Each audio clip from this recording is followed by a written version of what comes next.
We provide you the platform to turn your dreams into reality. Give wings to your aspirations with KR Mangalam University. देश में corona एक बार फिर से दस्तक देता हुआ दिखाई दे रहा है।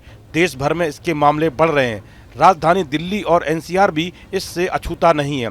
कोरोना के बढ़ते मामलों से लोगों में घबराहट देखी जा सकती है। राजधानी दिल्ली से सटे गाजियाबाद में भी कोरोना अपने पैर पसार रहा है। दिल्ली की बात करें तो 23 एक्टिव केस सामने आ चुके हैं। गाजियाबाद में कुल 4 एक्टिव केस सामने आए हैं। लगातार कोरोना वायरस के बढ़ते केस की वजह से स्वास्थ्य विभाग की चिंताएं बढ़ गई हैं। हालांकि भारत में कम गति के साथ इनके केस में बढ़ोतरी हो रही है। अभी तक कोरोना के कुल एक्टिव केस देश में 350 तक पहुंच गए हैं। दूसरी ओर दिल्ली एनसीआर में कोरोना के मामले बढ़ने से फिलहाल स्वास्थ्य विभाग अपनी तैयारियों में जुट गया है और हालात पर पूरी तरह नजर रखे हुए है। दिल्ली के सभी 23 एक्टिव मामलों का पता लगाने की कोशिश की जा रही है। सभी हॉस्पिटल से संपर्क किया जा रहा है और स्वास्थ्य सेवाएं दुरुस्त करने के निर्देश दिए गए हैं। दिल्ली के स्वास्थ्य मंत्री डॉक्टर पंकज सिंह ने बताया कि जो मामले बढ़े हैं उनमें प्राइवेट रिपोर्ट में सामान्य इन्फ्लुएंजा की जानकारी मिली है। डॉक्टर पंकज सिंह ने कहा कि फिलहाल चिंता का विषय नहीं है, लोगों को घबराने की जरूरत नहीं है। इसके लिए 8 सीनियर अधिकारियों की टीम बनाई गई है जो पूरे मामले पर नज़र बनाए है। दिल्ली के सभी सरकारी और प्राइवेट हॉस्पिटल से संपर्क किया जा रहा है।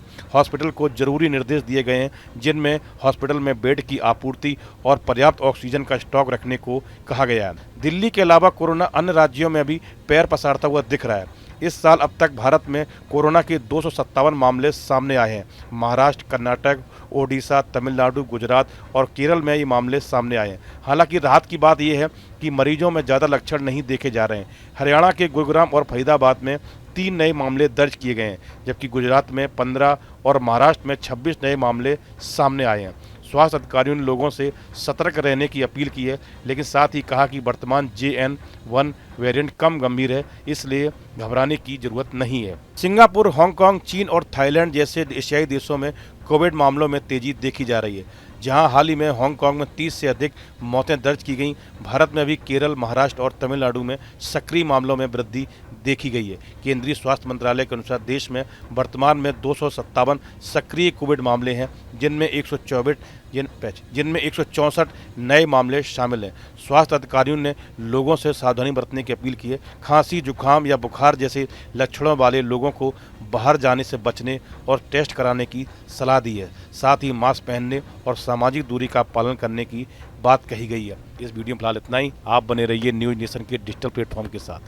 न्यूज नेशन अब व्हाट्सएप पर खबरों के ताजा अपडेट के लिए न्यूज नेशन के इस QR कोड को स्कैन करें।